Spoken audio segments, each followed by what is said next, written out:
காலைதோறும் புதியவை எண்ணில் பிழைத்திரு. ஜூலை 25.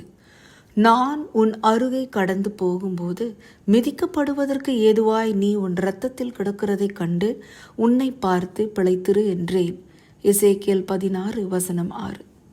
உயர் அதிகாரியை பார்க்க அநேகர் அவரிடம் வருவார்கள். ஒவ்வொரு சமயங்களிலும் அவர் தம் அறைக்கு சென்று ஏதோ செய்து பிறகு அவர் வருவார். அதை பார்த்த உதவியாளர் அவரிடம், நீங்கள் ஏன் அடிக்கடி அந்த அறைக்கு சென்று ஏதோ ஒன்றை பார்த்து வருகிறீர்கள் என்று கேட்டார். அதற்கு அந்த உயர் அதிகாரி சொன்னாராம், இப்பொழுது இருக்கக்கூடிய நிலை, பதவி, வசதி இவையெல்லாம் சில நேரங்களிலே என்னை கர்வமும் சுய திருப்தியும் மேட்டிமையையும் கொள்ள செய்கிறது. அந்த அறையில் என்னுடைய சிறுமையான நாட்களிலே உடுத்தி இருந்த உடை, அதனுடைய புகைப்படம் எல்லாம் நான் வைத்திருக்கிறேன். அதையெல்லாம் பார்க்கும் பொழுது தேவன் எவ்வளவாக என்னை உயர்த்தி இருக்கிறார் என்று உணர்ந்து கொள்வேன். இந்த வசதியான காலகட்டங்களிலே நான் மனத்தாழ்மையோடு இருக்க வேண்டும் என்று அவ்வப்போது தற்பரிசோதனையும் சுய பாடமும் புகட்டி கொண்டு வருகிறேன். அதனால்தான் இந்த காரியத்தை செய்கிறேன் என்று சொன்னாராம்.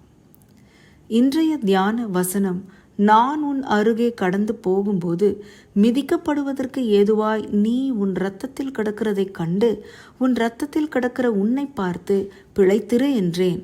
ஆம், உன் இரத்தத்தில் கிடக்கிற உன்னை பார்த்து பிழைத்திரு என்று சொன்னேன்.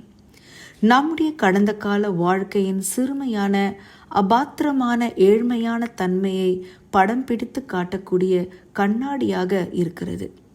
உதவியற்று மிகவும் தரித்திரமான சூழ்நிலையில் இருந்த போதிலும் கர்த்தர் நம்மை தெரிந்து கொண்டார். மனுஷனே, நன்மை இன்னதென்று அவர் உனக்கு அறிவித்திருக்கிறார்.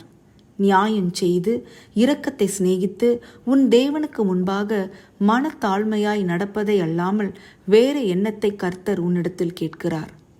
ஆண்டவர் ஒவ்வொரு நாளும் நமக்காக பிழைத்திரு என்று சொல்லி அத்திமர உவமையில் அப்பொழுது அவர் ஒரு உவமையும் சொன்னார்.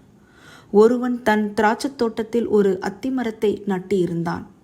அவன் வந்து அதிலே கனியை தேடின போது ஒன்றும் காணவில்லை.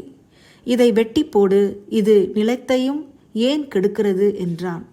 அதற்கு அவன், ஐயா, இது இந்த வருஷமும் இருக்கட்டும், இந்த ஒரு வருஷம் இருக்கட்டும் என்று தோட்டக்காரன் எஜமானிடத்தில் வேண்டிக் கொண்டது போல நமக்காக பரிந்து பேசி பிழைத்திரு என்று வேண்டிக் கொள்கிறார். ஜெபம். அன்பின் தேவனே, ஆதியில் கொண்டிருந்த அன்பை என்னில் புதுப்பியும். ஆமேன்.